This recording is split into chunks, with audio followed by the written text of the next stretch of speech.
Salut l'équipe. Alex Sarr, après même pas 2 saisons dans la ligue, doit être déjà considéré comme un bon joueur NBA. For sure. Des chiffres à la hausse, meilleur contreur NBA, à 20 ans, son potentiel est illimité. For sure. Dans une équipe en reconstruction, il incarne parfaitement l'avenir des Wizards, même si les résultats de l'équipe sont sometimes un peu too slow. For sure. 2m13, une envergure folle, une belle technique déjà en place, un joli tir extérieur et une gueule à faire la Fashion Week, alors pas les mauvaises soirées d'influenceurs évidemment, mais bien les défilés. Et puis aussi un appétit de croqueur, comme on aime, à prendre 29 tirs dans un match, preuve que le jeune Wizard n'est pas du genre timide. Et soyons honnêtes 2 minutes. Imaginons un monde où Victor Wembanyama n'existe pas, eh bien Alex Sarr serait le plus beau bijou de la couronne. Et celui-là, j'espère qu'on ne nous le volera pas, sinon... rendez les bijoux de la couronne. Et en ce moment, les nouvelles qui viennent de Washington ne sont pas très kiffantes. Sauf quand on regarde match après match la très belle saison qu'est en train de réaliser Alex Sarr. C'est évidemment une bonne chose pour les Wizards, mais c'est aussi, surtout, une très très bonne chose pour l'équipe de France. For sure.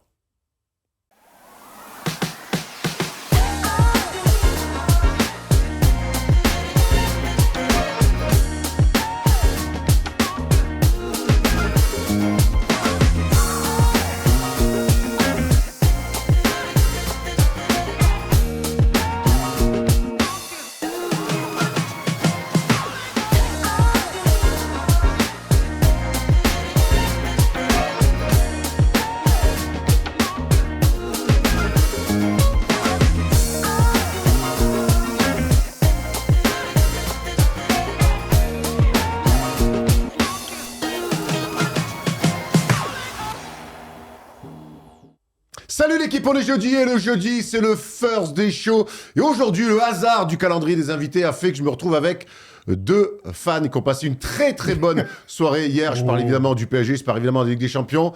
Allez, je vous donne la parole messieurs, vas-y, faites ce que vous avez à faire. Bonjour Erwan. Bonjour Erwan et bonjour à l'Olympique de Marseille. Champion À jamais les premiers à se faire éliminer au premier tour. Bravo. J'espère que pour des raisons de droit, on pourra quand même diffuser cette vidéo. Merci Erwan, quelle belle soirée de foot. Enfin, pas pour le PSG, t'étais au parc, c'était pas le Non, meilleur pas match, terrible, hein. pas terrible, on n'est pas très bon, mais on pensait qu'on allait parler que du PSG, d'une petite prestation. Non, il y a toujours mieux que nous, on est minots. Erwan, qu'est-ce qui s'est passé? C'est Allez, pas possible. avant Le but de Trombile. Avant de se lancer dans cette émission, on va faire les annonces comme d'habitude. Je vais pas parler de ce match. Parce que qu'est-ce que tu veux que je te dise? Des fois, tu creuses, tu dis, ah, ça y est, on a touché le fond. Ah ben non, tu remets un grand coup de pelle et tu redescends d'1 mètre en plus. Écoute, qu'est-ce que c'est? Heureusement, t'as les Knicks. Heureusement, attends, les Knicks, peut-être que le meilleur arrive. On va en parler d'ailleurs un petit peu tout à l'heure. J'ai gagné un titre cette année. Dans les news. Allez, laisse-moi tranquille, on va parler basket. Les annonces avant d'aller dans le sommaire de l'émission. Vous le savez, la nouvelle émission Offense sort un vendredi sur 2. Et ce vendredi, la nouvelle formule d'Offense sort. On est revenu sur cette trend un peu curieuse de 2016. Est-ce que ça valait vraiment le coup? Est-ce que 2016 était vraiment une si bonne année? Vous le voyez, Mehdi Maizi était avec nous. On a aussi parlé de Leonardo DiCaprio. On a parlé de la frangipane. Enfin voilà, De la VAR et de la VAR aussi. Et de la VAR. Voilà, une très bonne opus encore pour Offense. Donc rendez-vous vendredi midi. Vous le savez, First Team se déplace ce samedi. On part à New York et sur place, on va comme d'habitude, vous proposer des entretiens. On espère avoir le jeune Diawara du côté des Knicks qui fait une bonne saison, qui arrive en tout cas à gratter un petit peu sa place. On aura des émissions sur place dans notre petit diner qu'on aime bien et on fera un petit vlog un peu spécial puisque les Lakers affrontent les Knicks. Ça sera forcément un Thomas face à Erwan. Donc on vous prépare pas mal de petites choses. Est-ce qu'on va voir Gershon, Erwan? C'est ça la question qu'on se pose. Est-ce qu'on va voir Gershon? Le match est dimanche. On va croiser à JFK. Ça, Gershon, attends, j'ai mon avion. L'avion pour où? Ah, c'est une bonne question. C'est ça la vraie bonne question. Samedi, on vous sort une vidéo avec Nicolas Batum où on revient sur le titre de MVP de 2011 de Derrick Rose, où il nous sort d'ailleurs une anecdote assez magnifique sur la première fois où il a croisé Derrick Rose sur un terrain. Donc ça sort samedi, ça sur la chaîne First Team. Et puis, la semaine qui arrive, il y aura un double team spécial Derrick Rose où Tom Serravino, avec Théo Homesser, retracera toute la carrière et la vie même de Derrick Rose. Vous savez que c'est un programme que vous aimez beaucoup, Double Team. Donc le prochain sera dédié à Derrick Rose. Tu voulais rajouter quelque chose, Thomas? Non, je t'écoute, je suis content. Je te vois avec les yeux figés sur moi, comme un Mais gardien de Benfica qui monte en prolongation pour mettre un coup de teston. Voilà.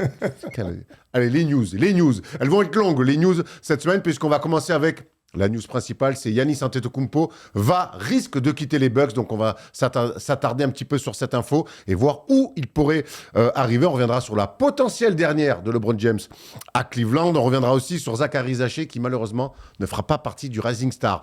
Le débat, on va aller il y a 1 an en arrière et revenir sur ce trade exceptionnel, historique de Dallas qui avait tradé donc Luka Doncic du côté des Lakers. 1 an plus tard, quel constat on peut faire de cette drôle d'idée de notre ami Nico Harrison. On finira avec une palette sur un homme très en forme en ce moment qu'on ne découvre plus, c'est Joel Embiid, et on finira par le quiz. J'espère que Steph va briller, mon Steph. Oh, écoute, mon émission est déjà réussie. Ouais, je me doute. Allez, Incroyable. Allez, envoie les news, ça m'a gonflé déjà.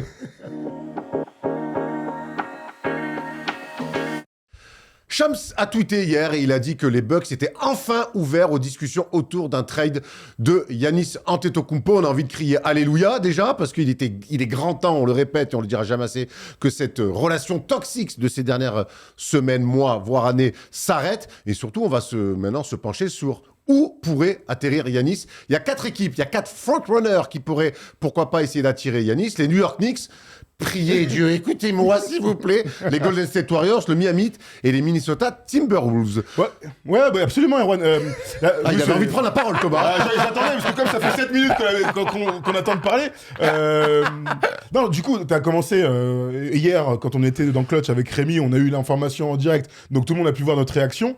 T'as parlé de soulagement hier soir, et je pense qu'on est tous dans la même disposition. C'est-à-dire que cette situation avec les fans qui bouent la superstar et l'équipe, des résultats catastrophiques, les Bucks qui sont dans une impasse ces derniers temps, et Giannis qui quand même a une com plutôt énigmatique, je vais appeler ça comme ça, avec des envies de départ, bah voilà, pour une fois, ça y est, enfin, on peut dire que les Bucks vont écouter les infos, et donc, a priori, d'ici le 5 février, à trade deadline, qu'on vivra ensemble sur la TV, Erwan avec Rémi et Thomas Lorokis, eh bien, les Bucks vont tenter de trade Giannis. Et donc, moi, je voulais quand même commencer par ça avant de parler du reste. En fait, je suis juste heureux parce qu'en termes de storytelling et de ce qui pourrait nous attendre pour cette fin de saison NBA, eh ben, je vois que des choses positives à raconter. Parce que t'es excité parce que ça pourrait relancer certaines des choses sur certaines conférences et certaines équipes. Après, il faudra voir dans quelle conférence il va va aussi. Est-ce qu'il a envie de s'aventurer dans une conférence Ouest qui est complexe parce que lui, il a envie d'être champion NBA. Est-ce qu'aller dans la conférence Ouest, c'est un bon move pour lui pour espérer récupérer une deuxième bague ou rester dans la conférence Est qui est peut-être un peu plus abordable pour aller en finale NBA. Maintenant, oui, on est tous excités parce qu'on va parler du blockbuster trade de Luka Doncic, celui d'Giannis Antetokounmpo qui est un peu plus attendu, moins inattendu. Logique. Et logique parce qu'il y a une demande, je pense, du joueur, maintenant on le sait. Donc on s'attend maintenant, il faudra voir qui veut récupérer Giannis, qui est prêt à sacrifier beaucoup de choses, parce qu'il faut sacrifier beaucoup de choses pour récupérer Giannis Antetokounmpo. Mais oui, ça pourrait changer beaucoup de choses et bouleverser beaucoup de choses sur cette fin de saison. Vous parlez des conférences, donc on va le voir dans ces 4 équipes, donc les principales équipes qui pourraient accueillir Giannis. Après, on ne sait pas, il y aura peut-être une autre équipe. On imagine qu'il y a plus que 4 équipes dans la ligue qui vont essayer de tout faire pour récupérer Giannis. Mais les 4 qu'on a voulu sortir, c'est 2 équipes de l'Est et 2 équipes de l'Ouest, les gars. Ouais, c'est même les favoris, hein, c'est ce qui est sorti hier soir. Donc, New York, Golden State, Miami et Minnesota sont les équipes les plus agressives et qui pourraient former les meilleurs packages, entre guillemets, à la fois pour les Bucks et surtout pour Giannis. On rappelle quand même que Giannis a une player option pour la saison 2027-2028. Donc, il est obligé, entre guillemets, de jouer 1 an et demi dans l'équipe qui va le recevoir. Il a 31 ans, mais ça veut dire aussi que l'équipe qui va recevoir Giannis doit être compétitive, compétitive. Donc, il y a aussi la question, tu parlais de l'échange, il y a la question de... Oui, vas-y. Mais s'il arrive dans une équipe, j'ose espérer qu'il a des envies de prolonger et de rester un peu plus longtemps plutôt qu'1 an et demi. Mais c'est la question qu'on peut se poser. Parce que les 4 équipes, là, pour le coup, ont de quoi faire pour monter le package, sachant qu'il y aura forcément une autre équipe qui sera engagée là-dedans, et surtout elles seront en position, ces équipes, pour jouer au moins une finale de conf ou une finale NBA. C'est le but de Giannis. Après, ça fait une Kawhi. À la Toronto. Ce serait surprenant. Et se barrer aussi. Quand tu arrives chez les Knicks, quand tu arrives chez les Warriors, quand tu arrives chez le Heat, Minnesota, je le mets un peu à part, normalement, c'est pour t'inscrire dans une fin de carrière. Dans ces 4 équipes-là, pour vous, avec l'arrivée de Giannis, quelle équipe serait le plus enclin à offrir une chance de finale à Giannis ? Le Knicks, non ? Le fait que sur la conférence Est, tu en parlais, le fait qu'il y ait Jalen Brunson, qu'il y ait déjà un peu d'expérience. Alors évidemment, il y a le coach, etc. Mais d'arriver à New York, là où il a envie d'aller, c'est la sensation qu'on avait depuis l'été dernier. Pour moi, c'est le chemin le plus facile, je mets des grands guillemets là-dessus, pour aller en finale NBA. T'arrives à New York, en termes de pression, en termes d'obligation, entre guillemets, c'est ce qu'il y a max du max. Hein. Tu vas à Miami, la pression, tu vas l'avoir parce que t'es Giannis Antetokounmpo, mais peut-être que c'est moins médiatique que... Enfin, les Knicks, c'est obligation de réussir, quasiment. Et on sait que réussir à New York, il y a beaucoup de mecs qui sont cassés les dents. Steph, oui, la pression... Et t'arrives aussi dans un format de jeu qui... Parce que t'es obligé de bouleverser un peu ta façon de jouer. Complètement. J'espère que tu vas la bouleverser. Si t'accueilles Giannis Antetokounmpo, est-ce que Mike Brown est capable de bouleverser? Est-ce que Jalen Brunson est capable de changer sa façon de jouer? Il y a quand même beaucoup de points d'interrogation si Giannis débarque à New York. Hein. Mais ça, on l'a pour toutes les équipes, non? C'est juste... Miami, il débarque à Miami, frérot, donne-lui la balle et voilà, il joue. Enfin, mais du coup, de là être en finale NBA, tu vois. Du run and gun, ça court, ça shoot à 3 points. Eux aussi vont être obligés quelque part de changer. Alors on sait qu'Eric Spoelstra a une réelle capacité. Oui, mais il y a moins de monopole. Il y a moins le monopole d'un joueur à Miami qu'à New York. Certes, mais au bout d'un moment, on a vu chez tous les champions qui arrivent qu'il y a toujours au moins un one-two punch, voire un trio pour essayer d'être champion. Moi, aujourd'hui, on adore Jalen Brunson. On voit bien qu'à lui tout seul, et c'est quand même le grand constat qu'on fait depuis 2 ans, bravo, t'es trop fort, t'as du cœur, t'es un super joueur de Money Time. Bon, Kiki, il te faut quand même un numéro 2, voire un mec qui prend une place de numéro 1 ou avec qui tu partages au moins ce leadership-là, parce que tout seul, il n'y arrivera pas. C'est aussi ça le constat. Oui, mais on dit tout seul, mais tu vois, moi, pourquoi les Knicks sont en avance par rapport à Miami, c'est juste sur le vécu des dernières saisons. Bien sûr, ouais. C'est-à-dire qu'ils vont en finale de conf l'année dernière, ils gagnent la NBA Cup, ils ont Karl Anthony Towns qui, là, cette saison, est clairement en deçà, et commence tout le monde, voilà. On sent que ça frétille autour de Towns, il y a des frustrations autour de lui, donc il y a une espèce de place assez évidente. Alors évidemment, il faudrait penser à déplacer aussi Michael Bridges, mais si t'as OG Anunoby, si tu gardes Josh Hart, si t'as Jalen Brunson, tu mets Giannis là-dedans, franchement, l'équipe, elle a de la gueule. Alors que Miami... Tu pars de plus loin et les résultats très récents depuis le départ de Jimmy Butler vont pas dans le sens de dès juin ils vont être en finale NBA. Ce serait quand même ultra surprenant, même avec Giannis. Voilà. Sportivement, c'est sûr que New York est le meilleur choix. Je pense aussi. Qui est établi, t'as une équipe qui va loin chaque saison. Après, j'ai vu les Warriors. Les Warriors, ça veut dire que Jimmy Butler, qui vient de se faire une blessure et qui est out pendant 10 mois, ça veut dire que parce que c'est lui la monnaie d'échange, non? Oui, bien sûr. Lui et Kuminga. C'est dur hein, en termes de psychologique et émotionnel de dire à Jimmy Butler, on te trade. Business is business, non? Business is business. À partir du moment où Drew Holiday s'est fait bazarder à Portland, à Boston. Après qu'il lui ait filé ah oui, de Milwaukee, pardon. Bah ouais, quand il se fait oui. bien bazarder, alors après, après frérot, vous pensez... on t'aime, tu vas rester jusqu'à la fin de ta carrière, hop, t'es bazardé. Mais ça veut dire moi, que je dis que, ça veut dire que les Bucks... Jimmy Butler, tu peux le trade. Hein. Ça veut dire que les Bucks accepteraient d'avoir Jimmy Butler qui joue pas pendant 10 mois, avec un salaire exorbitant. On l'a pas dit, mais les Bucks veulent un jeune joueur très fort. Oui. Et un wagon tour de draft, ce qui est logique pour une reconstruction, on est d'accord. Le but, c'est d'avoir du cap space. Alors, Jimmy Butler a encore un contrat qui va courir pendant quelques temps, mais oui, à un moment donné, le but, c'est d'être mauvais, d'être nul. Et donc, si Jimmy Butler, qui serait ton meilleur joueur à son arrivée, il ne joue pas, c'est le meilleur moyen d'être nul, tu vois. Mais ok, mais tu me parles d'un jeune joueur prometteur. Là, ce serait Kuminga dans l'histoire. Butler plus Kuminga? Ce serait le package. Alors évidemment, encore une fois, aujourd'hui, au moment où on en parle, pour que les Warriors fassent un trade, ce serait très compliqué avec les histoires salariales. Il n'empêche que on peut se projeter les quand même sur Giannis. Les Warriors ont la pression du second apron. Hein. Tout à fait. Donc après, si on se projette sur l'éventualité d'un Warriors, Giannis, Curry... On en rêve tous depuis combien de temps? 3, 4, 5 ans? Depuis le titre? Mais le problème, c'est que tu t'inscris pas dans la durée avec ça. Steph. Mais t'as Giannis. Mais un top 5 joueur NBA. On l'a déjà dit il n'y a pas si longtemps que ça, on sait que les Warriors veulent, dans leur idéal, offrir un dernier run à Steph Curry. Offrir un dernier run à Steph Curry pour gagner un nouveau titre. Aujourd'hui, c'est ou Giannis pour lui offrir ça ou rien. Mais il est là, Giannis. Faut le faire. Donc il est là. Donc là, en fait, on sait qu'ils ont laissé pas, ils sont pas mis sur Siakam à une époque. Non, encore, il a ressorti ça de sa baguette. En fait, je peux pas parler, c'est incroyable. Il aime trop Siakam. Non, mais là, pour le coup, le seul truc, c'est Giannis. C'est le seul truc, c'est Giannis. Et là, pour le coup, c'est officiel. Giannis, il est dispo. Ils ont fait Jimmy Butler quand même. Donc, oui, mais c'était pas assez. Alors que même si leur fin de saison est exceptionnelle. Après, il a été blessé, certes. Mais là, je crois que la dernière chance des Warriors de dire à Steph, tu nous as tellement donné qu'on veut t'offrir un dernier run, c'est maintenant ou jamais finalement pour les Warriors. Bah, ce sera un bête de signal. Mais ça marche pour les 4 équipes, parce que si Minnesota fait le trade, le signal quand même envoyé à Anthony Edwards, il est exceptionnel. Mais en même temps, on parle de Giannis. On rappelle que Giannis est blessé au mollet, qu'on ne devrait pas le voir avant le mois de mars.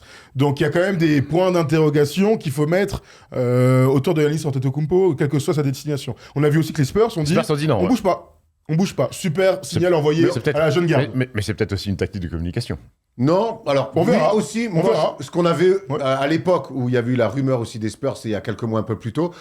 on a vu des échos, nous, comme quoi Yanis n'était pas spécialement chaud, ou Victor, de partager un petit peu le leadership de cette équipe-là. Autant les deux sur un terrain, mais effectivement, tu crées des problèmes incroyables pour toutes les défenses, mais en même temps, après, il faut gérer aussi les deux. Tu as deux superstars, est-ce que ces deux-là peuvent cohabiter ensemble? Je parle même pas que de basket, ça me paraît un petit peu compliqué. Après cette problématique-là, tu l'as aussi à Minnesota, Anthony Edwards et Yannis pareil. C'est complémentaire. Steph Curry, c'est complémentaire. Anthony Edwards, c'est complémentaire. Jalen Brunson, c'est complémentaire. Bon, Miami, c'est autre chose. Le fait d'avoir Victor, qui a quand même le profil ultime, tu peux te poser la question. Si t'es les Spurs. J'aimerais qu'on revienne sur un truc sur New York qui est particulier. C'est que New York, mine de rien, ils ont raté, on s'en souvient, LeBron, qui était allé à Miami. Ils ont raté KD, qui était parti donc pas loin à Brooklyn. Dans l'histoire, quand il y a eu des gros coups à faire, New York, souvent, ils n'ont pas réussi à attirer quelqu'un. Ils avaient fait un Marius de Meyer en 2010, tu te souviens C'était un cran en dessous pour moi. Oui, mais il faisait partie de, tu sais, de la A-list de 2010 avec tout le monde. Ils ont fait Carmelo Anthony ensuite. Et ils ont été capables. Jukes. 72 millions, on s'en souvient. Ils ont été capables de le faire. Mais là où je te rejoins, c'est que si tu arrives à faire Yanis, c'est le plus gros coup depuis Melo, on va dire. Est-ce que Yanis... Mais est-ce que New York paye pas aussi un peu son storytelling des superstars qui arrivent à Big Apple et où ça ne marche pas, où il n'y a pas un seul mec. Tu as toujours le kiff de dire « Ah, ils n'ont pas réussi, moi je vais aller à New York et je vais réussir à faire gagner cette équipe-là. » Le fantasme un peu. Le fantasme de moi, je vais y arriver. Mais alors, je crois que c'est aussi l'un des challenges quand tu vas au Knicks, c'est pas juste les faire gagner, c'est dire ça fait depuis les années 70 qu'ils n'ont pas gagné, moi j'y vais, avec toute la pression qu'il y a sur cette ville, sur le terrain et en dehors du terrain, mais j'ai l'impression qu'aujourd'hui, Yanis, il a l'âge, il a le vécu pour se dire je peux assumer cette pression. Donc c'est vrai que le challenge à New York, il est souvent double, ce qui ne sera pas le cas à Miami, ce qui ne sera pas le cas à Minnesota, et même aux Warriors, j'ai l'impression. Oui, ça... Bon, vous avez raison, les Knicks, c'est l'endroit le plus difficile où il faut gagner. On l'atteste les 50 dernières années, hein, ça, il n'y a pas de doute. Maintenant, si tu vas aux Warriors avec Marseille Steph Curry, Marseille, ça marche, hein, mais bon, 2 clubs surcotés en même temps, Erwan. Donc, les Warriors aussi, il y aura énormément de pression parce que si tu team up avec Steph Curry, tous les regards vont être regardés sur les Warriors. Minnesota et Miami, je vous rejoins complètement. Moi, en tout cas, mon avis personnel, c'est que je rêve qu'il aille à New York. Vraiment, j'ai envie de le voir. J'ai envie de le voir, ce truc-là. Est-ce qu'il est capable d'avoir... Est-ce qu'il a les épaules pour amener New York à un nouveau titre? C'est vrai qu'en termes... Pour la NBA, ce serait exceptionnel. Allons dans le jeu, surtout s'il va du côté des Knicks. Après, on va voir tous les duos qui sont possibles. Mais commençons avec les Knicks. On sait que Jalen Brunson est souvent esselé. L'année dernière, la campagne de playoff de Karl Anthony Towns est plutôt bonne. Je l'ai dit, même s'il y a des hauts et des bas. Imaginons là ce jeu à deux, ce two-man game avec Jalen Brunson et Giannis Antetokounmpo. Est-ce que c'est pas aussi ce qui manque à Jalen Brunson sur le jeu de pick and roll, quand on sait que Giannis, ce qu'il peut amener? Comment vous vous projetez là-dessus? Je pense qu'on est tous d'accord pour dire que c'est ultra complémentaire, que ça marcherait direct. L'avantage de Brunson, c'est qu'on connaît ses qualités, c'est-à-dire que c'est un mec exceptionnel sur le 1 contre 1. Tu fais presque pas plus clutch que lui en NBA, même en playoff, il l'a prouvé. Et Giannis, c'est le gars le plus polarisant peut-être de la NBA. Donc j'ai envie de te dire qu'il n'y a aucun stress à avoir quant à leur association. Ce serait bénéf. Après, il faut voir ce que tu perds. Oui, faut voir quel joueur tu pars. Parce que si tu gardes Anunoby, si tu gagnes Josh Hart, mais qui n'est pas un énorme tireur à 3 points, ce qui est bien avec Giannis, c'est que des mecs comme Anunoby, si Giannis débarque dans l'équipe, ça va. Enfin, déjà qu'il est très bon, hein, Anunoby cette saison, mais là, ça va encore désengorger la raquette encore plus pour les spécialistes du tir comme il est Anunoby. Parce que Giannis, il n'y aura pas de pick and pop. Jalen Brunson, quand il va faire un pick avec Giannis, j'espère qu'en automatique, il a oublié que c'est plus Karl Anthony Towns. Donc les passes comme ça, pour que l'autre il tire à 3 points, il faut oublier. Mais après, sur le pick and roll dans l'axe, le short roll, il va lui mettre Giannis, c'est soit il va bulldozer, il va Tomar, soit les mecs vont venir fermer et c'est quand même un passeur correct. Et ça dépend qui encore reste sur ce trade-là. Si tu as des mecs capables de mettre des bombinettes à l'extérieur, notre ami Croquette là, qui sort du banc, McBride, lui, je pense qu'il peut mettre 6 tirs à 3 points.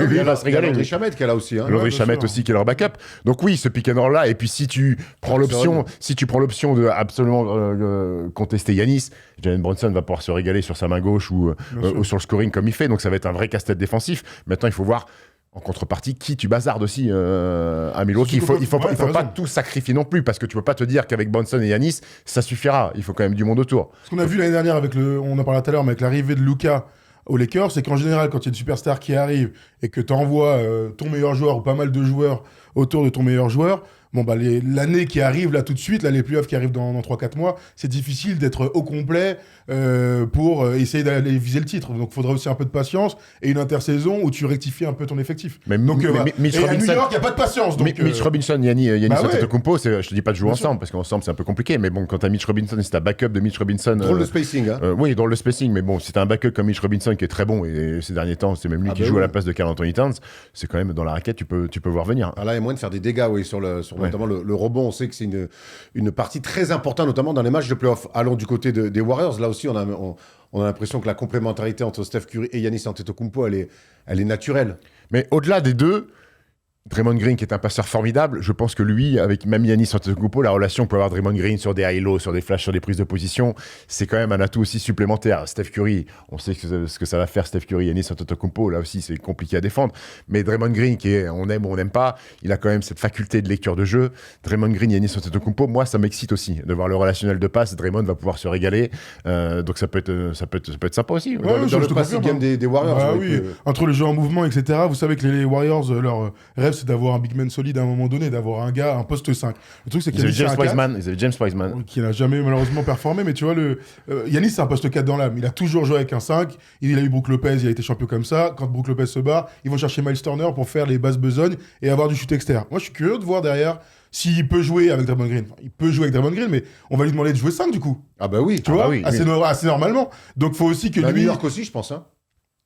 Bah à New York, si tu joues à la place de Towns, à un moment donné, tu vois, tu parlais de Mitch Robinson, il est dur à voir le concept entre les deux. Pour le coup, il est quand même plus tu vois. simple d'associer Yanis à Draymond Green que Mitchell Robinson Absolument. et Et donc, tu vas Giannis. demander de jouer 5. Mais c'est pour ça que moi, C'est c'est bien à New intéressant. York. Yanis, il jouera 5. Oui, Voilà. je pense Et donc aussi. Mitchell Robinson, s'il est En là, Backup, oui. en backup. Donc c'est une vraie question sur le replacement de Giannis dans un 5 majeur à 31 ans. Tu vois, il y a une petite question là-dessus. Mais ce sera un kiff de fou. Je pense Le qu'il va poste 5 avec la Grèce, il joue poste 5 tous les étés. quoi. On se basket, on n'est plus dans les années 2000, Oui, il faut oui, un 4, un 5 qui Non, c'est sûr. joue avec de big men. Maintenant, avec Anthony Edwards, ça m'intéresse aussi un petit peu d'avoir votre Moi, c'est pas Anthony vision Edwards, c'est là-dessus. plus Rudy Gobert. Il est là ou il est pas là s'il y a le trade? C'est plutôt ça, moi, la question que je me pose. Hein. Parce que qu'Anthony tu- Edwards et parce que- Giannis, bon bah. Parce oui, que tu dégages qui pour Bah avoir oui. Yanis Antetokounmpo. Mazreid, je sais pas moi qui. Mais, je sais alors après, il y aura pas. certainement une troisième équipe s'il y a un trade, parce que Milwaukee, ils ont Miles Turner. Ils ne voient pas pourquoi ils voudraient aller sur Rudy Gobert. Oui, mais là, si tu laisses partir Yanis, on s'en fiche un peu de qui tu vas avoir en échange. C'est surtout les contrats, ce que tu vas. Bah oui. Voilà, donc non, mais si Rudy est sur le il est transféré. Il y a une question qu'il faudra se poser là-dessus. Parce que même si Rudy reste, Yanis et Rudy, il y a quand même une question qu'on doit se poser, tu vois. clairement. Il va y avoir un sachant problème. que Minnesota et je envoie pense le ça- bazar sur Rudy, hein, et je vous- pense- n'oublie pas, et en je termes pense de savoir pick qui de va draft moins pick, jouer si les deux sont dans l'équipe. hein. Ah ouais. Et draft pick, ils les ont envoyés Minnesota pour Rudy. Donc, moi, je reste prudent quant à cette éventualité de voir Yanis arriver à Minneapolis. Allez, une dernière avec Miami, parce qu'on a fait long là-dessus, mais c'est passionnant en même temps. Avec Miami, qui est dans son nouveau style de jeu, de relance, de tir en première intention à 3 points.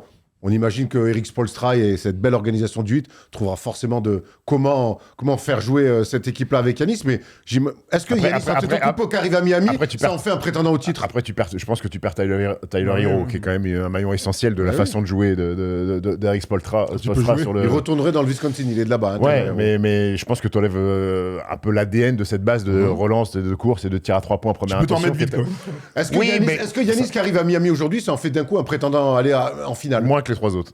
Je suis d'accord. Beaucoup moins que les 3 autres. Théoriquement, oui, quand même. Théoriquement, Yanis arrivé à Miami. Bah oui, il y a une hype, l'équipe est largement meilleure d'un coup.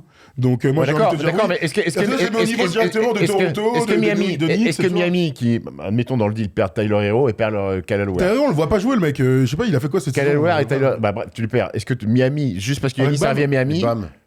et Bam Adebayo, oui. Quid de Andrew Wiggins. Franchement, le problème de là, ce qu'on est en train de faire, Miami c'est qu'on peut pas se avec projeter Yanis, sur les c'est équipes. 50 fois meilleur que Milwaukee avec Yanis actuellement. Bah oui, quand même. J'ai envie de croire que oui. Il y a déjà un meilleur coach, il y a un meilleur ADN de franchise. Enfin, je sais pas, tout est mieux en vrai par rapport aux Bucks, donc oui. Mais là, c'est difficile, on sait pas. Quand tu montes un trade pour Mais un oui, top mais- 5 NBA, il faut se projeter sur qui part en face. Donc tant qu'on n'a pas le trade, Mais bien sûr, alors là, c'est même plus la surtout spéculation. qu'il devrait y avoir une, voire deux équipes en plus impliquées. Ouais. Donc voilà. Écoute, on voulait quand même se projeter, spéculer un petit peu. Mais putain, sur donc les ici- futures destinations. C'est marrant qu'OKC bazarde tout pour récupérer Yanis. pas le genre de la C'est maison. pas le genre de la maison, Non, non. exactement. Dites-nous dans les commentaires où et comment vous voyez Yanis Pistons, bouger de Minnesota. LeBron James et les Lakers, c'était hier du côté de Cleveland. Donc, bon, on va passer rapidement sur le score du match puisque les Lakers ont pris une énorme doudoune avec une blessure, notamment de Luka Doncic. Mais ce qui nous a intéressé sur cette soirée, c'est deux choses. La première, c'est l'hommage des Cavs à LeBron James, un hommage qui a rendu LeBron très ému, Thomas. Ouais, absolument. Bah, c'est peut-être le dernier match de LeBron sur ses terres. Alors, en plus, son fils, lui aussi, est très lié à l'Ohio. Donc, forcément, il y avait un hommage qui était prévu. Et on a vu LeBron, limite s'écrouler. On est en plein match quand même. Hein. Donc, c'est des images qu'on apprécie. C'est pas un farewell tour officiellement. parce qu'il n'a rien annoncé, mais tout le monde se pose la question de est-ce que c'est sa dernière saison en NBA. Voilà, les Cavs, en tout cas, ont su lui rendre hommage à la fois dans les tribunes, dans les vidéos, enfin avec une vidéo hommage, et aussi sur le terrain parce qu'ils leur ont cassé le cul. Mais je trouve ça surprenant. Pourquoi un hommage vidéo à LeBron James maintenant il est déjà revenu jouer Plusieurs fois, à Cleveland plusieurs fois. Pourquoi là un hommage? C'est quand même bizarre. Ça veut dire qu'ils anticipent éventuellement en disant au pire s'il rejoue pas, on lui a fait son truc, ou ils sont au courant de certaines choses.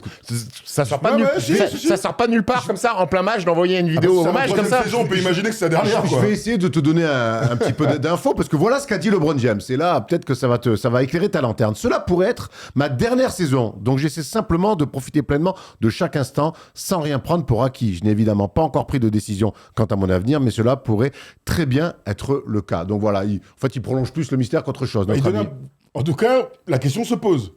Enfin, je veux dire, le fait que LeBron se pose la question... Là, il y a quand même... Cela pourrait être ma dernière saison. Il n'a jamais vraiment dit comme ça. Il a juste dit, je suis plus sur la fin, le début, ce genre de choses-là, mais... Connaissant Pépère, Tu connais bien? Je le connais très bien, on était en 4e techno ensemble.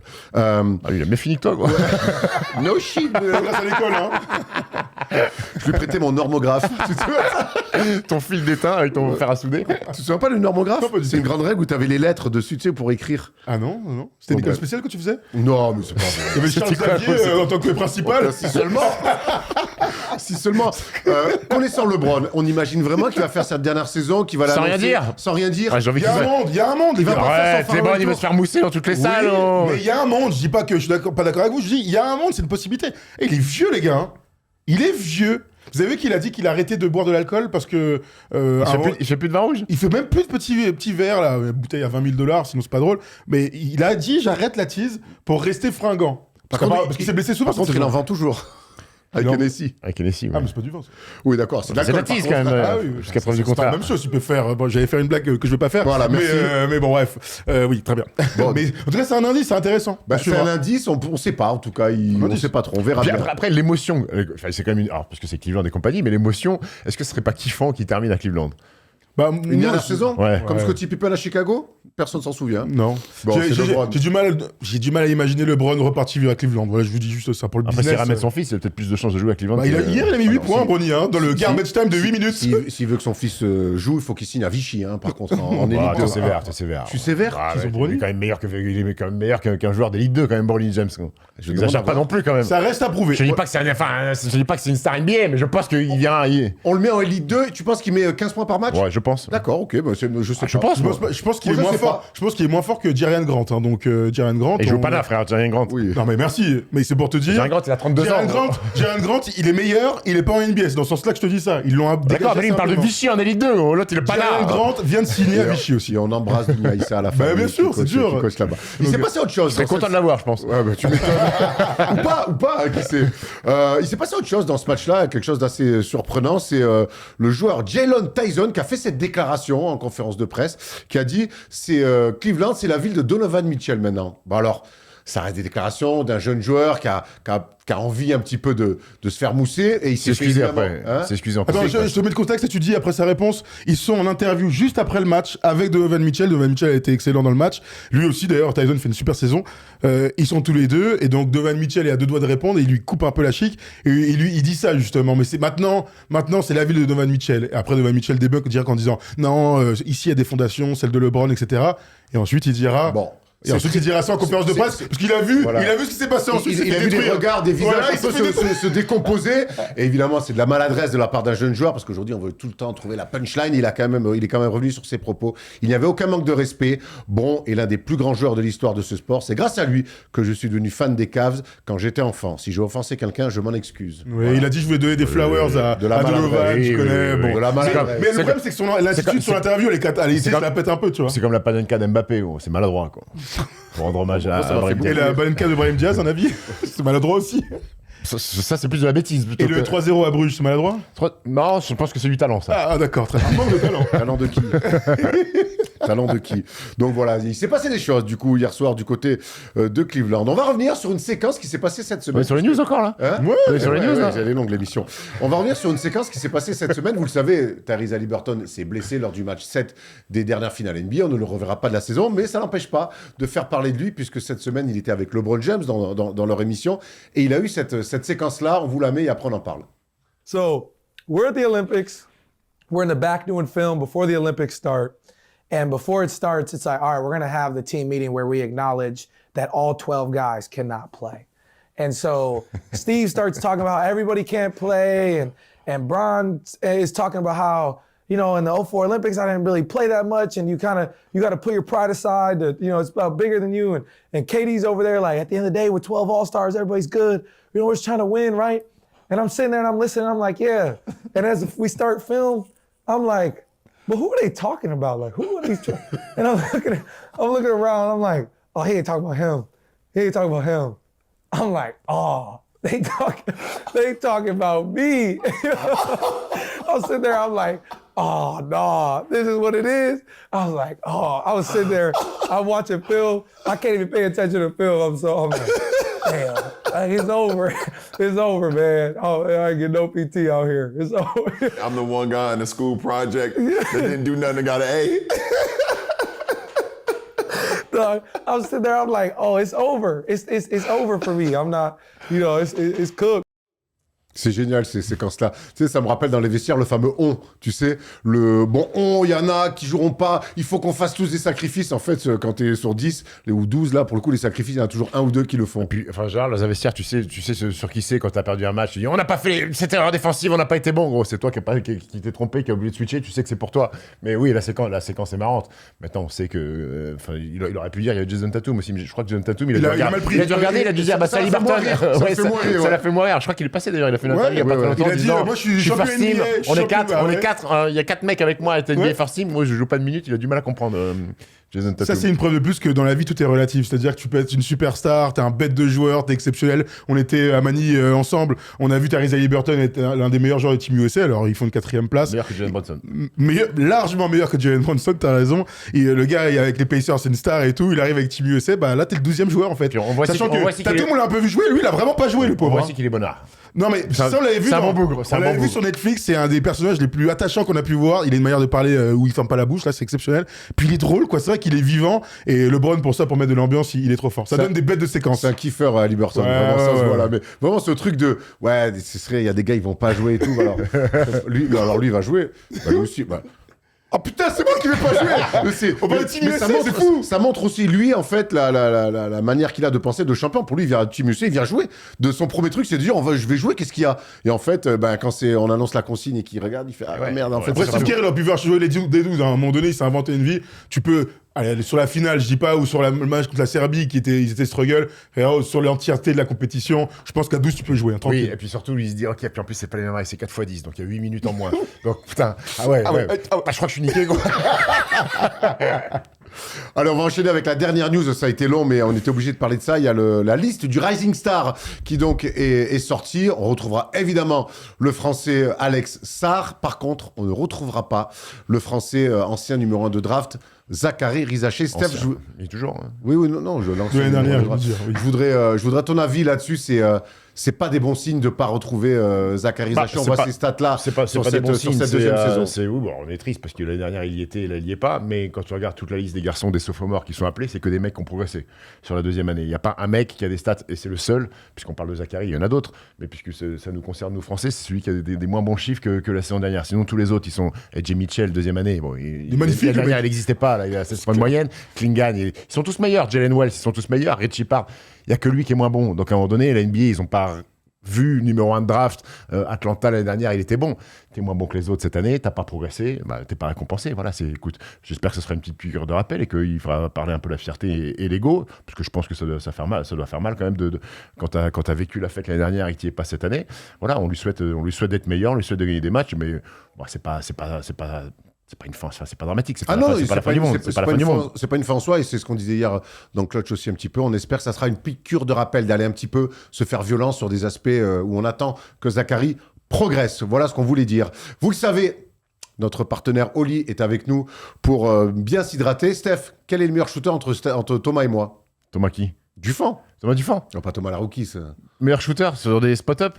Il n'y a pas de Ouais. course à faire? Sur un concours, il y a un peu de course à faire. Un peu de course à faire? Bah, c'est toi, je pense. Ah bah écoute, réponse en vidéo. Aujourd'hui, concours de tir simple Erwan. Premier à +3. Bon courage, mon ami.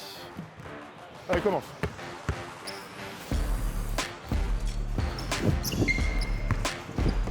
Voilà.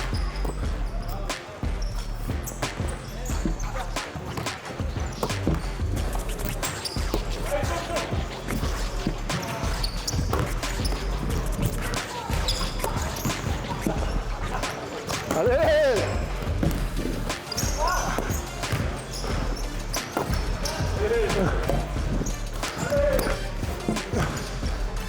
Ah,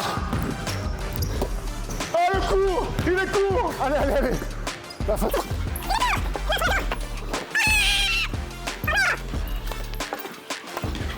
Voilà, allez, allez, allez, allez, allez, allez! Oh! Oh, j'ai des passes de ouf!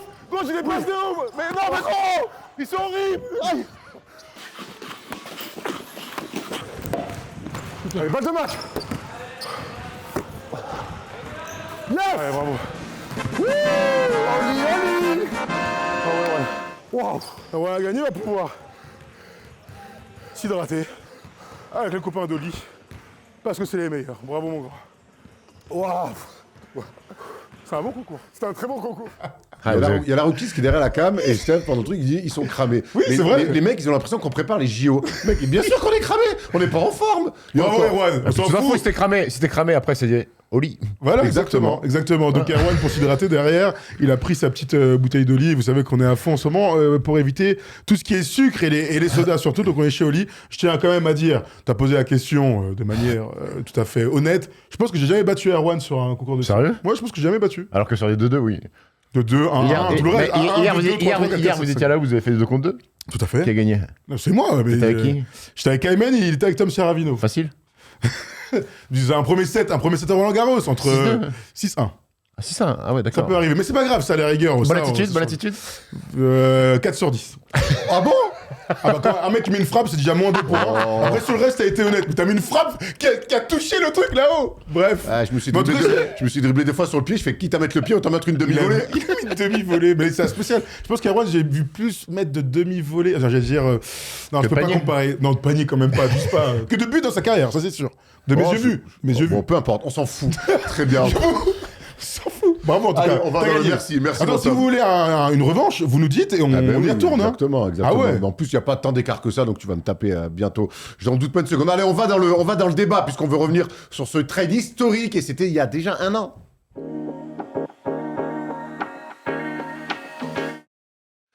Que le temps passe vite. Il y a 1 an, Luka était encore avec le maillot des Mavs et Anthony Davis était encore coéquipier de LeBron James et le pire allait évidemment arriver. On va se faire quand même un petit récap de ce trade-là en tableau. Vous allez voir, donc c'était arrivé le 2 février, on anticipe un peu le trade du siècle. Et vous voyez ensuite tout ce qui en a découlé. Les Mavs sont éliminés en play-in. Les Lakers sont éliminés au premier tour par Minnesota. Cooper Flagg est drafté en numéro 1 parce qu'entre-temps, les Mavs, au miracle, ont récupéré le premier tour de draft. Nico Harrison est viré le 11 novembre dernier. Et le 8 janvier 2026, Anthony Davis se blesse encore. Messieurs, on va d'abord prendre le prisme forcément Dallas, parce que c'est eux qui ont voulu, qui ont provoqué ce trade. Steph, toi qui es fan des Mavs, qui est un fan aussi de Luka, un an après, c'est quoi ton regard sur cette dinguerie? Eh ben, en 1 an, j'ai beaucoup changé d'avis. C'est-à-dire que sur le coup, quand ça arrive, je suis pas aussi dans le drama que le trade montre en fait. C'est que je me dis, bah écoute, peut-être que Nico Harrison a vu des choses durant toute la saison, des Et que attitudes. le temps lui donnera raison. Voilà, peut-être des comportements de Lucas, un Supermax à donner, qu'il n'était pas prêt à donner autant d'argent à un garçon qui n'est peut-être pas investi comme il faut pour être à la hauteur de ce salaire-là. Donc je me suis dit, écoute, pourquoi pas? Maintenant, un an après, c'est catastrophique. C'est catastrophique. Et personne n'a digéré, que ce soit des deux côtés. Quand je vois que Lucas, à la mi-temps du match, quand il va à Dallas, il se trompe de couloir parce qu'il pense qu'il est encore joueur des Mavs, c'est que même lui n'a pas digéré ça. Je pense qu'il y a encore un traumatisme pour lui, qu'il se voyait là-bas toute sa vie.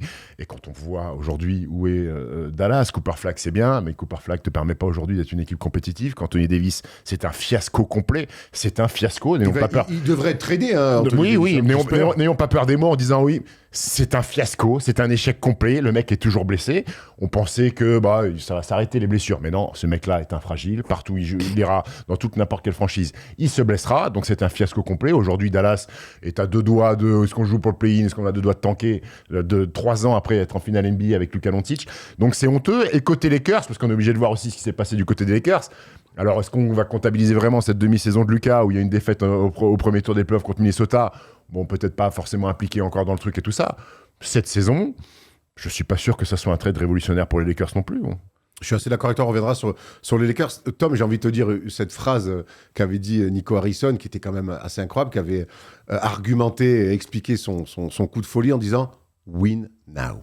Bah, win now, ça veut dire à la compta, tu vas voir Josette et tu prends ton chèque et bye bye Nico Harrison. C'est lui qui a gagné maintenant. Il a pris son chèque. Ouais. Enfin, je pense qu'il aurait préféré continuer à bosser.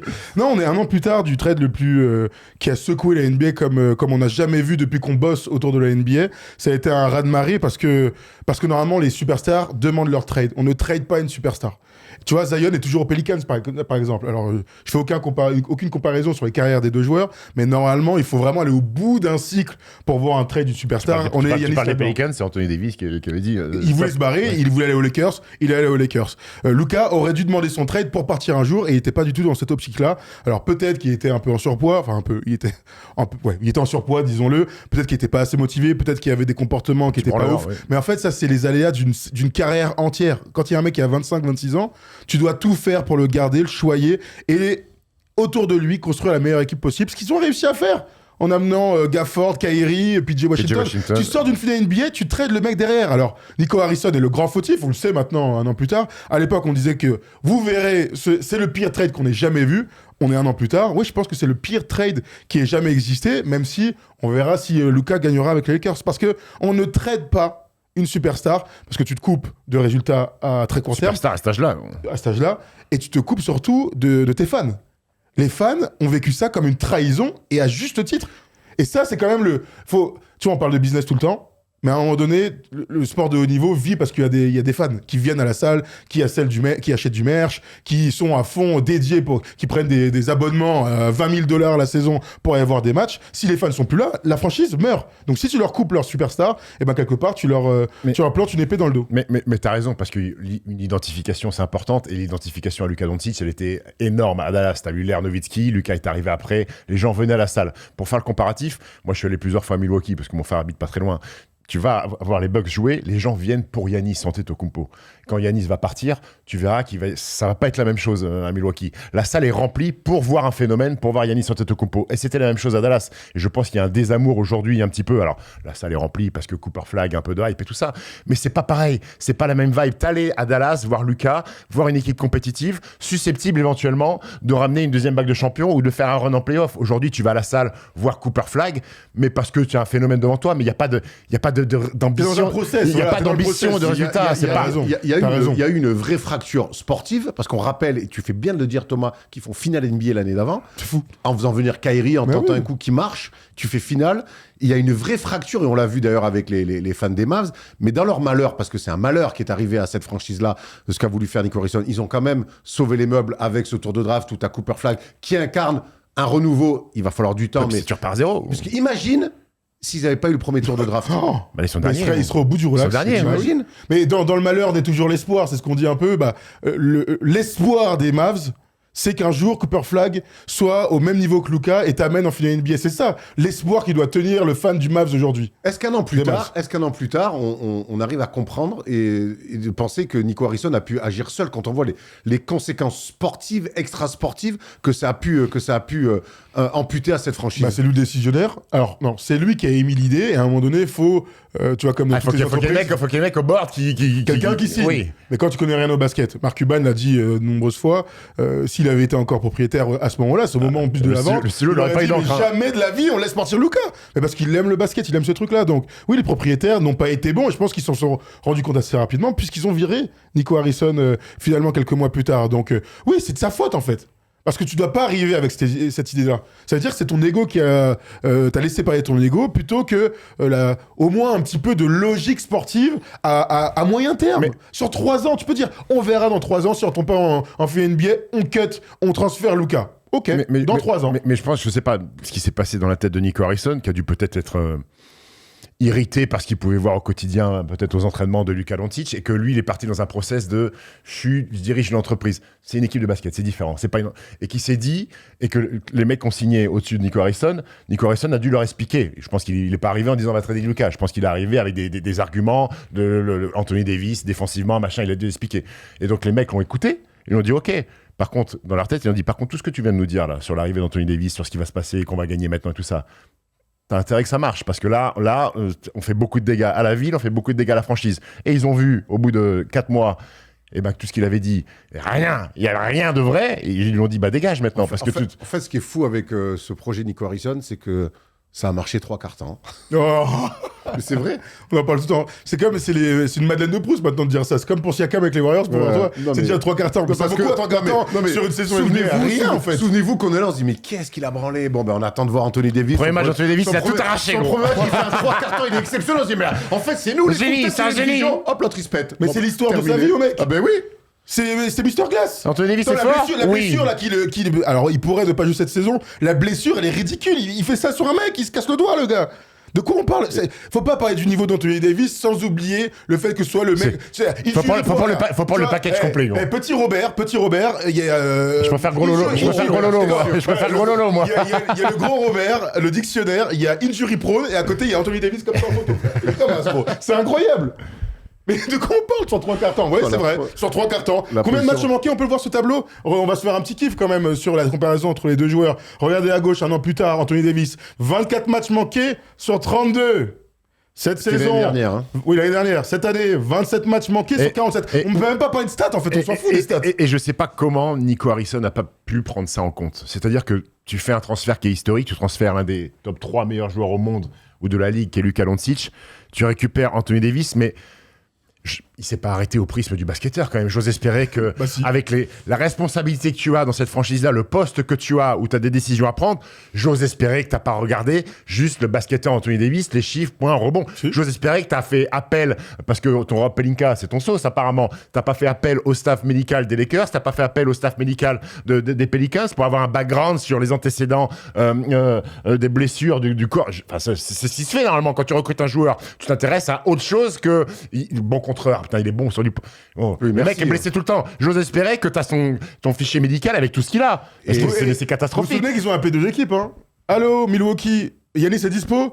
Non. Ok, bon, on va appeler les Lakers. C'est dommage, il était un an trop tôt. Exactement. Sinon, il aurait peut-être eu Yannis s'il avait fait cette saison le trade. Est-ce qu'on peut imaginer dingue. que le futur trade d'Anthony Davis mettra un clou définitif sur toute cette histoire-là du côté de Dallas? Non, pour moi, le clou définitif, il sera quand Cooper Flagg aura fini sa carrière. Je sais que c'est un peu con de dire ça, mais. Attends, non, putain. Mais oui, il C'est faut long. attendre. Mais c'est la NBA, les mecs. Belle patience, hein. Mais vous avez pas. En fait, on n'a pas le choix. C'est ça. La vie, c'est long, les gars. Hein.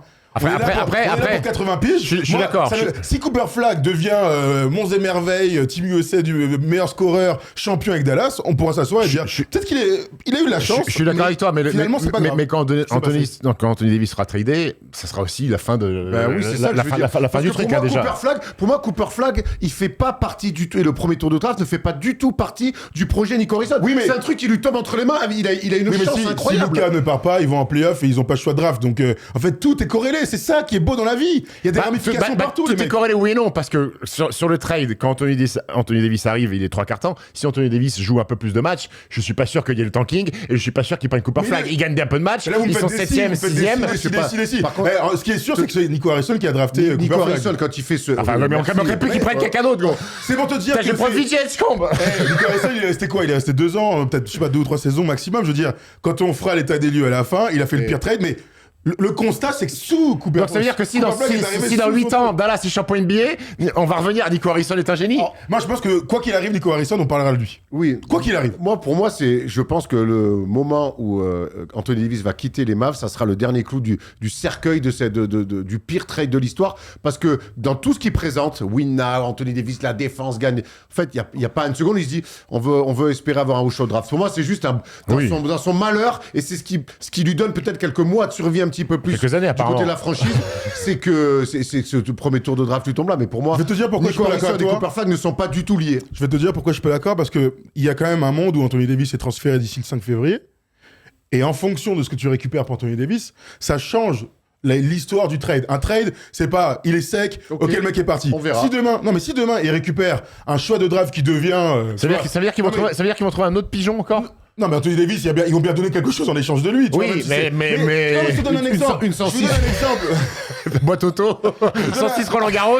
106 boîtes auto, j'ai jamais vu. Hein. Je vous donne un exemple, mais vraiment, je sais pas.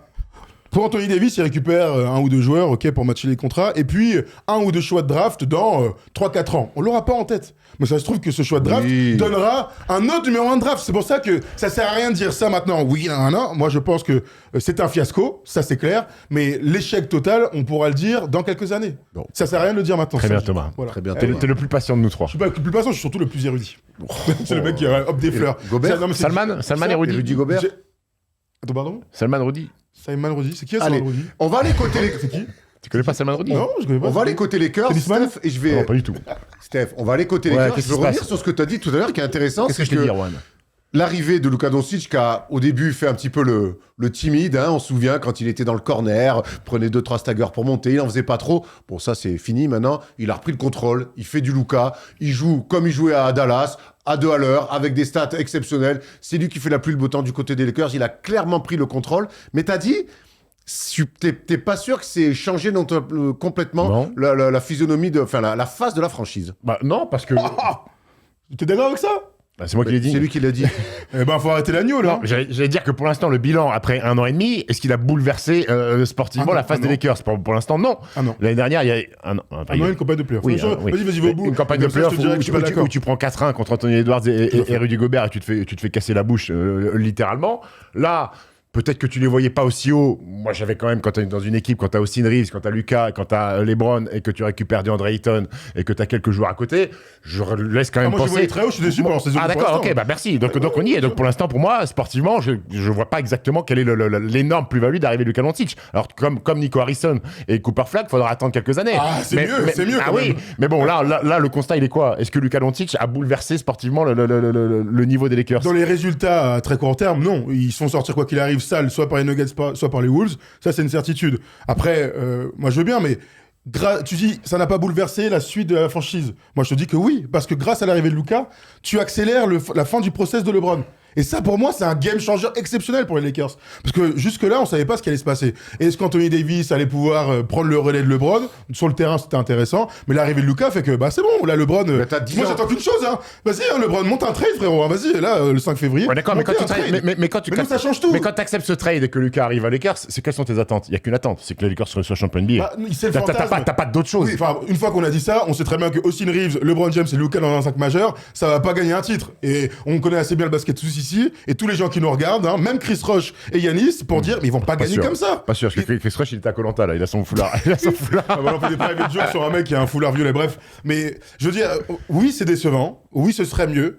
Mais très honnêtement, cet effectif ne peut pas être champion, rassurez-moi. Ah non, moi je suis Voilà, d'accord avec d'accord, toi. voilà, Il y a ok. une question que je veux aller sur Luka. On espérait aussi, on se disait, tiens, Luka va aux Lakers, il va être aux côtés de LeBron. On espérait certains changements Ils ont lié pour Luka. d'attitude de Luka. Et en fait, moi j'ai l'impression que je retrouve le mec toujours aussi fort, mais Ah, je retrouve le même mec un peu des Mavs. Il y a quand même une conséquence archi directe à ça. Il a perdu du poids, il s'est remis in shape. Je veux dire, ça, on peut pas l'enlever. Il Tant que était... ça Bah bien sûr, tant que ça. Attends, c'est une blague. Bah, un il a petit peu perdu, quand même, il a même perdu sur la 15 photo, kilos. même sur la photo qu'on a Il vue, quand même un peu 15 plus. kilos. Alors, on aurait dû remettre les dernières photos de Luka aux Mavs. Hein.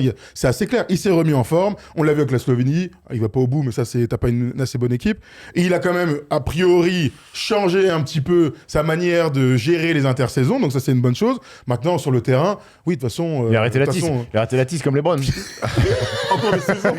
Il a pas annoncé en tout cas. Il a pas annoncé. Moi, je trouve que ça, c'est un énorme changement dans la suite de sa carrière, parce que Nico Harrison, Houston disait on peut pas lui donner d'argent parce qu'il est pas sérieux.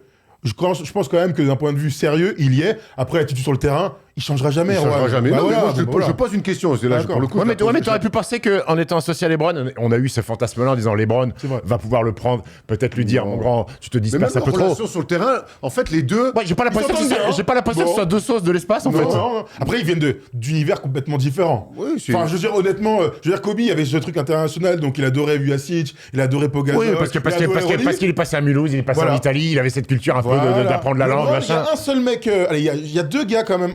Trois en fait. Igoskas, Varejao et Sedi Osman. Mais ça date tout ça. Hein. C'est des gars avec qui il a construit un truc. Mais là, les dernières années, avec qui il a construit, à part ses anciens potes, sur qui il fait les balles à la botte. Là, je voulais te rejoindre, Tom, c'est que l'arrivée de Luka, même si aujourd'hui, sportivement, c'est une bonne équipe de l'Ouest, mais forcément, on en attend mieux, c'est que, par contre, oui, tu as une vision sur 10 ans, allez, peut-être 8 en tout cas, 6, 7, 8, où tu peux te dire, bon, va falloir construire autour de ce mec-là. Et c'est vrai qu'on attend le départ de LeBron pour pouvoir un petit peu recommencer à construire autour de ce mec-là. Ou de Parce que c'est Reeves, devenu, parce que mine de rien, c'est aussi l'info, c'est que c'est devenu le boss des Et direct, Lakers. hein. Il n'y a pas de direct. débat. Ben, pas Ça, c'est une direct. vraie info. Il y a eu quelques semaines, il y a eu... Non, en vrai, dès le début. Après, le je vrai- faisais un peu des kiffs, mais le jeu s'est tourné naturellement Non, vers Luka. après, Oui, oui, Le problème, c'est que LeBron loupe d'entrée de jeu le début de saison Alors, cette saison, cette année oui. avec les Je Lakers. parle de quand il arrive. Ah oui, oui. Non, toi, moi, non, il se regarde Non, un mais peu, dès le début, il est meilleur scoreur. Les stats de LeBron baissent un peu en niveau de stats. Enfin, après, l'autre, il a 40 piges. En vrai, Oui, non, on va rien lui reprocher. Voilà, c'est clair. C'est la logique des choses. Je C'est trouve qu'il y a c'est la logique des il y a choses. aucune inimitié qui ressort officiellement. Non. Mais il n'y a pas de kiff non plus qui ressort. Il n'y a pas une Vous avez, entente. vous avez des images en tête Non. de moments de vie, de Oui, moments entre les la deux. semaine dernière, il y a eu un moment de vie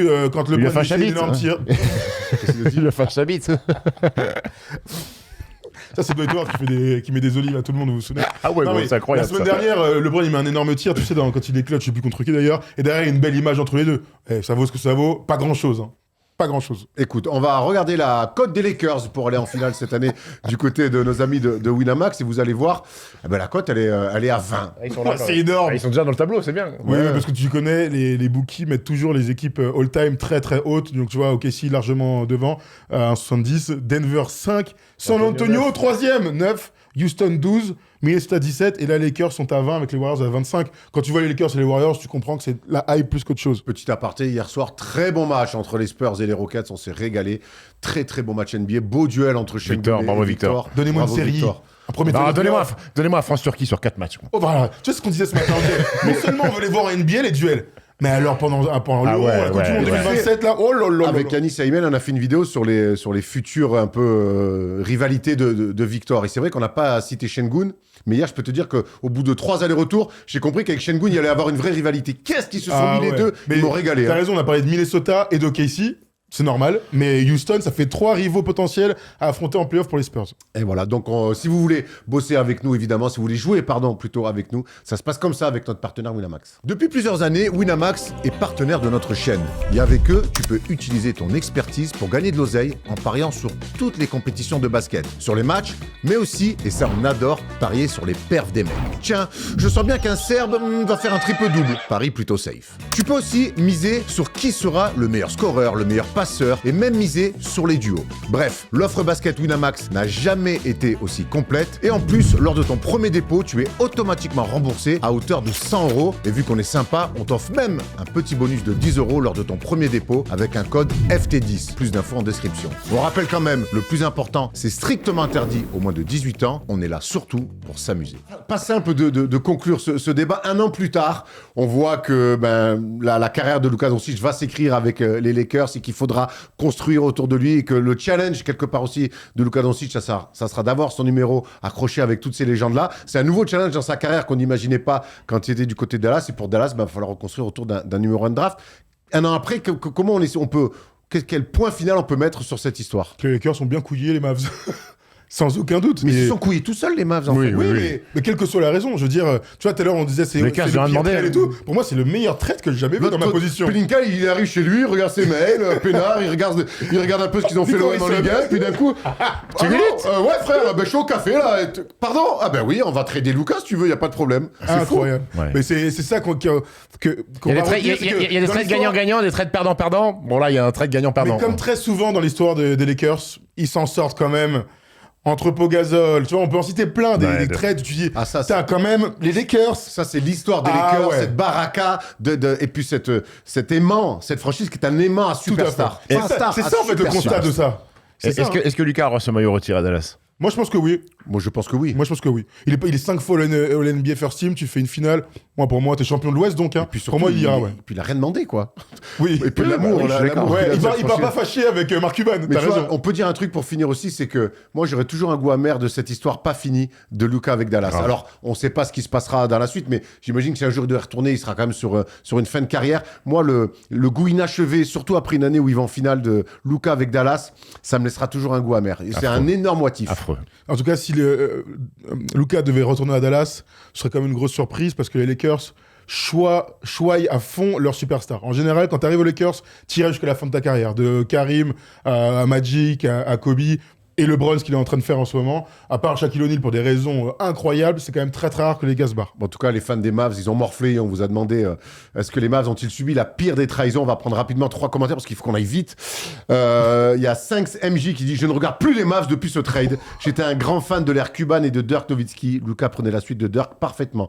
Au-delà de trader un meilleur joueur au monde, dans son prime, ils ont tradé le visage de la ville, une ville où il y a les Cowboys. Eh oui, c'est de vrai. Dallas, hein, pas les Cowboys à cheval. Hein. Luka allait au-delà du basket. On le voit bien aujourd'hui quand il revient à Dallas. Pas simple, hein. Comme ça. Oui, Luka était censé avoir une statue aux Mavs, c'est vrai. Il était le visage de la franchise et le meilleur scoreur de la ligue. De plus, le trade est catastrophique niveau basket. Ils obtiennent AD en échange qui ne peut pas jouer plus d'une semaine sans se blesser. Ils n'iront même pas en play-in cette année. Heureusement qu'ils ont eu la chance d'obtenir Cooper Flag grâce encore une fois aux blessures de AD.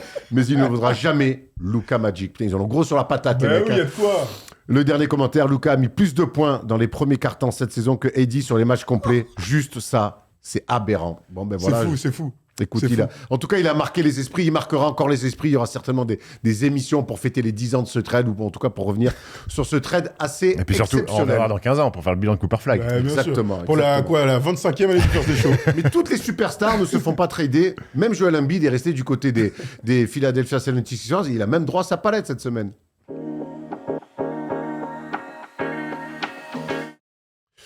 Joel Embiid a détruit les Knicks il n'y a pas longtemps et Joel Embiid, de manière générale, va plutôt très bien en ce moment dans un style de jeu un petit peu différent. On va le voir en images. On vous a montré des images de sa grande période où il avait été MVP. Il était fringant, il allait vite, il dunkait sur tout le monde. Hein, Thomas? Et on va voir là en palette que c'est moins aérien, c'est moins rapide, mais par contre, c'est toujours tout aussi efficace. Joel Embiid a un petit peu adapté son jeu à son physique, Tom. Ouais, il fallait commencer par des images de kiff en fait de Joel Embiid année 2023, MVP devant Nikola Jokic, où il avait un espèce de package Shaquille O'Neal, Kevin Durant et Kobe, tu te souviens, on parlait de ça, un espèce d'ailier pivot totalement dominant et surtout indéfendable. Avec, regardez-le, ce qui est intéressant sur les deux actions qu'on vient de voir, son jeu de jambes et à quel point ses jambes sont solides. Allez, on va sur la première action pour voir à quel point Joel Embiid est toujours aussi fort, mais à quel point son jeu a malheureusement changé. Regardez Joel Embiid, là on est contre les Pacers, c'était il y a quelques semaines, pardon, c'est le 20 janvier de mémoire. Toujours en isolation parce que Victor, arrête de regarder Steph. Joel Embiid est donc indéfendable sur le 1 contre 1. Et regardez la défense des Pacers, j'y vais pas, on donne de l'aide, on fait une prise à 2. Pour l'instant, Rick Carlisle a demandé à son équipe de rester à portée de fusil, mais sans y aller vraiment. Ça donne donc un duel avec Tony Bradley, un duel forcément remporté par Joel Embiid grâce à sa puissance et sa technique. Première action, Steph, et première réaction. On retrouve à Joel Embiid déjà, Erwan le disait, proche du sol sur cette action. Oui, beaucoup moins aérien, ça c'est sûr, mais fondamentaux, post-up. Je pense qu'il y a 20 kilos d'écart avec Tony Bradley. On a toujours su que c'était un mec qui avait des bonnes mains et des bons fondamentaux sur du post-up, sur du 1 contre 1. Je pense que c'est inarrêtable. Et on comprend pourquoi les Pacers en sont là cette saison. Action assez simple pour la première. On enchaîne avec une petite deuxième. Erwan, tu pourras réagir ensuite. Regardez ça avec nous, toujours face à ce bon vieux Tony Bradley, la superstar, bien sûr, sur le poste de pivot des Pacers. Et là, c'est le même genre d'action, mais qui finit avec un tir extérieur. On suit donc cette action. Pardon, Erwan, tu veux dire un truc ? Non, autant pour moi. Donc un petit pick and roll déjà à regarder, ça a donné un quart de terrain bien amené de la part de Nick Nurse et des Sixers. Toujours cette envie de défendre à à 2 pas, mais sans venir en aide du côté des Pacers. Et là, on parlait de technique, Stephen. Regardez, alors un petit regard sur Andrew Nembhard, mais regardez la technique là de Joel Embiid, une petite feinte et un petit retourné facile. T'as l'impression qu'il n'y a pas de défense, mais parce qu'il est trop fort. Bah exactement, bon, il est toujours aussi fort quand même, et on voit qu'il prend plus son temps, quand il va dans des zones à lui. Et c'est ce que j'aime bien cette année avec Philadelphie, c'est qu'ils emmènent Joel Embiid sur du post-up. Après, il laisse parler son talent, il clear out autour de lui pour que si on vient aider, ça soit sanctionné. On vient pas aider. Sur du 1 contre 1, il est inarrêtable. On sait que Tyrese Maxey, il est devenu le leader offensif de cette équipe-là, mais quand derrière ton deuxième leader offensif, ou ton troisième selon les matchs, c'est Joel Embiid qui te détruit comme ça sur du post-up, mais encore une fois, moi, je me projette en playoff, je me dis, c'est une équipe qui va être chiante à défendre. La troisième action de Joel Embiid qu'on regarde ensemble, les amis. On y va tout de suite. C'est un autre match cette fois-ci contre la bonne défense des Houston Rockets. D'ailleurs, on l'a pas dit, hein, mais Steven Adams out pour la saison. Ouais. On aurait pu le mettre en news. C'est une grosse info du côté des Rockets. On y reviendra plus tard.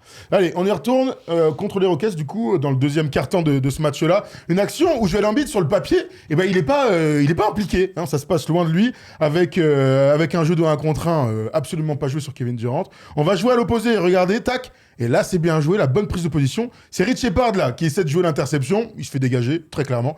Derrière, regardez le jeu de jambes de Joel Embiid sur Clint Capella, des duels de la conférence Est. Il y va ultra facile. Moi, je suis toujours bluffé par la technique de Joel Embiid. Bon, la défense est plutôt mollassonne, on peut aussi le dire, hein, Stephen. Ouais, Rich Shepard, il sait que s'il reste derrière, de toute façon, il est mort, donc il tente son va-tout en essayant de venir chaparter le ballon. Après, Clint Capella est en rotation, mais les appuis, voilà, le petit up and under pour passer au-dessus. On connaît les fondamentaux de Joel Embiid, mais il reçoit les ballons, et vous l'avez dit, son problème en genou fait qu'il est obligé de changer ses zones de jeu. Avant, on le voyait, même ses plus petites moyennes au rebond en carrière, parce que il n'ose plus trop aller au mastic, aller au rebond offensif, à se jeter sur 3-4 mecs au risque de rater sur un pied ou sur un machin et d'être blessé. Donc il va dans les zones confortables, là où il est toujours fort, mais des zones où il y a peut-être un peu moins de monde. Là, des 3 actions qu'on a vues, c'est du post-up où il n'y a pas vraiment embouteillage dans la raquette, où il peut pas se mettre en danger sur ses appuis. Il a une façon de jouer qui est différente. Moi, aérien, il a célébré un alley-oop il y a 2 jours, mec. T'as cru que c'était à 2-16, t'as cru qu'il a gagné à l'euro-million, mec. Il a fait un alley-oop. J'ai l'impression que c'est un goal qui a marqué un but à la dernière minute. Il a gagné à l'euro-million quand même. Oui, il a quand même gagné à l'euro-million. Mais sa façon de jouer, oui, il est obligé de l'adapter par rapport à ce qu'il faisait avant et par rapport à ses genoux. Mais on connaît les qualités intrinsèques de qualité les mains en or, le travail d'appui, le tir à mi-distance, c'est un gars qui a commencé le basket très très tard, donc le voir être aussi technique avec la vision du jeu. Mais il faut profiter de la belle période de Joel Embiid, parce que là aussi, il y a une question tag, on ne sait pas si ça va durer jusqu'à la fin de la saison. On a parlé de playoff et il a raison de voir loin comme ça dans la carrière de Joel Embiid. Surtout si Polo met 9-3 points comme il a fait il n'y a pas si longtemps que ça. Absolument. Allez, dernière action. Polo, Paul George. Oui, Paul George. Oui, Paul George, bien sûr. Dernière action, cette fois-ci, on joue contre les Raptors, l'une des darlings de cette saison de la conférence Est, il régale. Et on parlait de belle luminosité en tout cas sur. Regarde. Il y a 2-3 spots qui sont éteints dans la salle, j'ai l'impression. Il y a un truc qu'on apprécie, alors défendu par Scottie Barnes, Joel Embiid, ce qu'on apprécie cette année, c'est qu'aussi, on le savait avant, c'est un bon passeur, mais le playmaking de Joel Embiid fait des merveilles avec ce jeu en mouvement tourné vers les arrières. Et Tyrese Maxey est parmi les mecs qui en profitent le plus. Ça, c'est les vraies bonnes actions dessinées par un coach. Ça paraît tout simple, mais c'est comme ça qu'on obtient des paniers faciles. La vitesse de Tyrese Maxey fait des siennes, et bien sûr, cette bonne passe. Mais pourquoi tu vas pas à l'aide, frérot? Vas-y! Donne un tir à 3 points et tu combes! C'est qui, c'est RJ Barrett encore, Erwan? Qu'est-ce qu'il nous fait, ton gars, là? Peu importe, moi, ce qui nous intéresse, c'est ce que fait Joel Embiid. En fait, on voit dans cette palette-là, effectivement, que le jeu de Joel Embiid a changé, mais que c'est sur des fondamentaux maîtrisés qu'il arrive à être très efficace. Évidemment qu'il a encore un talent supérieur, mais tout va un petit peu plus lentement, mais sur des lectures et sur des fondamentaux de prise de position, sur un petit mid-range, sur de la passe, il arrive à apporter beaucoup à son équipe. Ça montre vraiment que c'est pas un mec qui a que dominé par son physique, c'est un vrai talentueux. On le savait, et c'est bien de le voir jouer au basket. Voilà, on pensait qu'il était mort, hein. Je rappelle que chacun d'entre nous, il y a un an, on a dit, on le reverra plus. Il y avait tout pour, hein. Voilà. Donc maintenant, il est sur le terrain. Pourvu que ça dure. Voilà, ils ont une bonne équipe de basket. Les playoffs, c'est un autre jeu, et je l'ai dit et je continuerai à le dire. Pour moi, il ne pourra pas répondre à l'intensité des playoffs et du jeu rugueux des playoffs. Il faut jouer un match tous les 48 heures. Exactement, il joue pas les back-to-back et tout. Mais pour l'instant, profitons d'un des joueurs les plus talentueux de l'histoire de la NBA. Exactement, et profitons du quiz qui arrive aussi, parce que la semaine dernière... Steph nous a envoyé un message pour faire le malin sur Anthony Randolph, qui est soi-disant les rues avant nous. Surtout toi, Anthony Randolph qui va au Real Madrid, tu l'as pas, gros. Les comptes. À Cuban, tu l'as pas vu? Non, alors qu'ils vont au Final Four. Il a eu au Real. Je l'ai eu au Real. Non, mais je comprends ce que tu veux dire. Mais on va voir qui est qui maintenant. Allez, le quiz.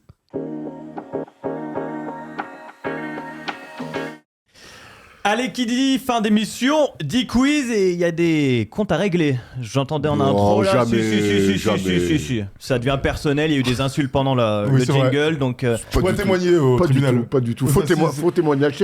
Tu peux tomber Par pour jure. faux témoignage. Par hein, jure. Par jure. Steph, je sais pas si je peux te dire bonjour vu que tu me parles pas aujourd'hui. Non, toi, peut-être t'es très faible sur la construction de l'émission. Alors, sachant que ça fait 24 heures que Steph, il peut pas s'empêcher d'insulter Tom Serravino. Il voulait pas venir parce que Ouais, tu j'en ai vas eu le voir. conducteur en retard. À 22h45, on va le conduire. Bravo. T'étais au parc hier, qu'est-ce que tu nous embêtes? Ça t'a pas empêché d'être excellent, Steph. Oui, mais il me manquait 2-3 infos que j'aurais pu peaufiner.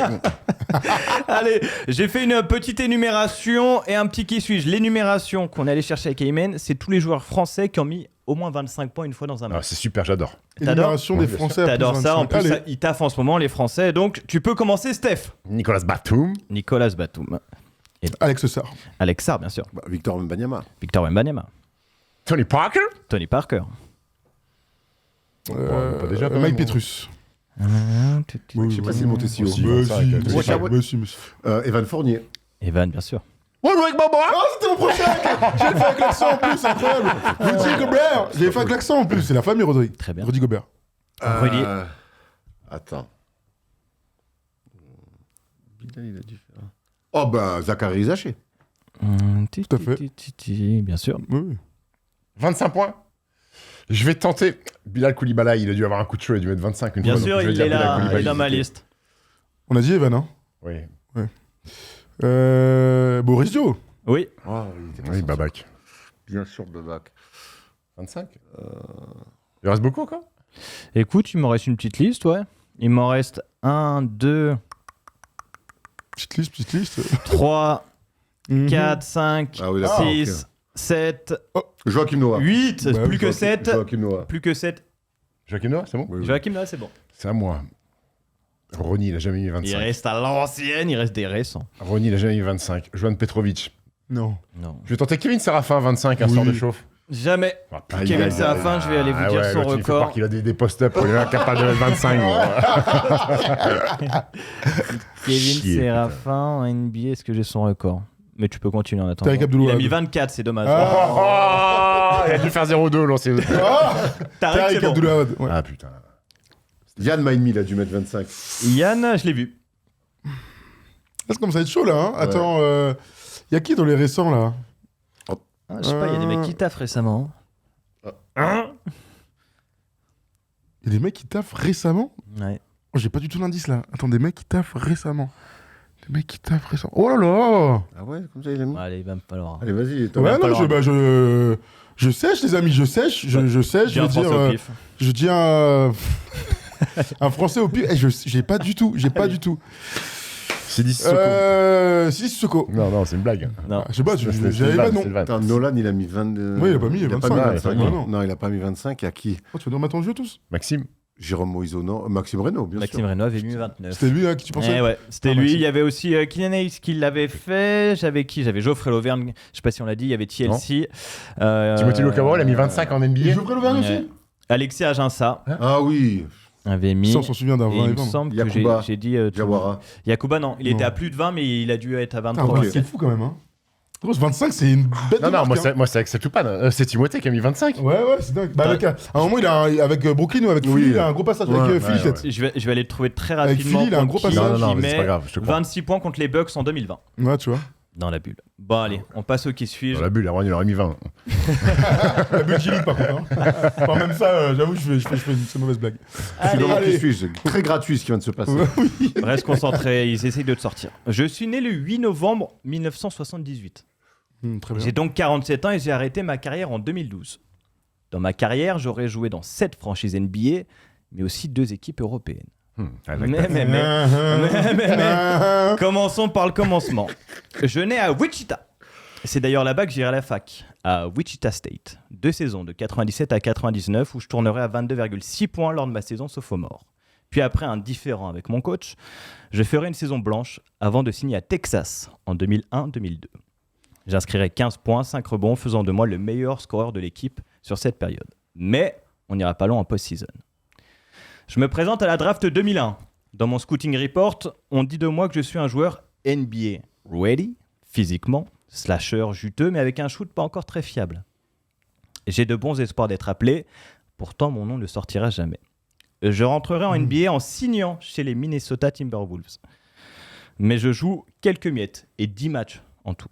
Je me dis alors qu'il faut passer par l'Europe Voilà. pour me redonner de la valeur en C'est là que tu dois intervenir, Steph. Lors de la saison 2002-2003, je signe. Anthony Parker. Non. Je tente. Je signe à l'Olympiakos. Bobby Brown. 23 matchs là-bas pour plus de 17 points et 8 rebonds. Josh Childress, mais non, c'est pas ça. Je score aussi 15 points de moyenne en Euroleague.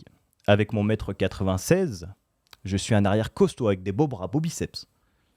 Après une saison en Grèce, où je suis All-Star, je pars en Italie, à Treviso, où je gagnerai la Cup. Je sais qui c'est.